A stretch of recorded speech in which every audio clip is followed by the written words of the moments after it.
Let's talk about Pakistan. The two-day FATF meet will end today. That's the Financial Action Task Force, the global terror financing watchdog. It is meeting to review Pakistan's non-existent progress. What is Pakistan doing? Making last-ditch attempts to avoid getting blacklisted. The President of Pakistan, Dr. Arif Alvi, called a joint sitting of Parliament today. On the agenda was an FATF-related legislation. The session lasted for 6 hours. It concluded with the passage of an anti-terrorism bill, a last-minute bill aimed at impressing the FATF by portraying how Islamabad is cracking down on terror funding. The Pakistan government spoke about the steps it had taken to curb terror. During the question hour in the Senate, the Interior Minister of Pakistan shared details of how his office had frozen the properties of several UN-designated entities. Pakistan claims to have frozen more than 950 properties and assets of proscribed terror outfits. 57 of these properties belong to the Jaish-e-Mohammed. A total of 907 belong to the Jamaat-ud-Dawa. The properties in question include mosques, madrasas, schools, colleges, ambulances, dispensaries, hospitals, buildings, even boats. And these are spread over the provinces of Punjab, Sindh, Khyber Pakhtunkhwa, Balochistan and Pakistan-occupied Kashmir, POK.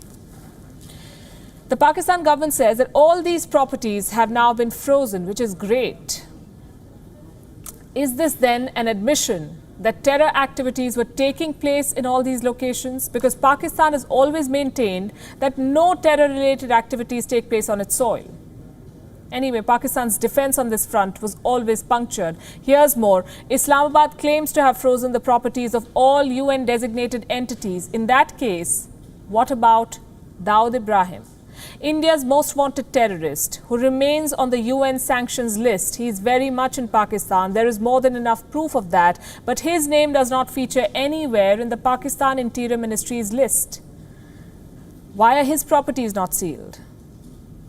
In any case, all of this is an eyewash. We showed you how terrorists have a free run in Pakistan, how they conduct prayer meetings with AK-47s, how they hold terror conferences, recruitment drives, YouTube workshops, fundraisers, and what have you.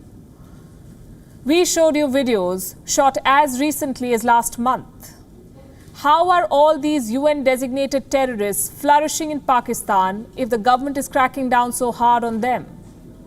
We showed you enough proof of why Pakistan should be blacklisted by the FATF. Experts and Pakistan watchers from across the globe have endorsed our investigation and demanded action against Pakistan. Pakistan has acted in what it perceives as its own interest. I don't think it's its own interest to support terrorism, or at least to condone terrorism from its soil for, as I said, years or decades now. Whether even something like this will change its conduct, I just don't know. It remains to be seen. It could help, but I can't promise. I don't think anyone could predict for sure how Pakistan's government will react regarding a step such as this. Whether it will bring about the desired conduct in Pakistan, we simply can't be sure. The constant buildup of evidence that shows this is happening, maybe in some cases it shames them into changing their behavior without blacklisting. But blacklisting is obviously the ultimate hammer that you can use to say, the world community can say, we don't tolerate this anymore. I think Pakistan should be blacklisted because maybe politically something will happen. At least the civil society will have some reaction. I don't think it will stop in any way the terrorist groups.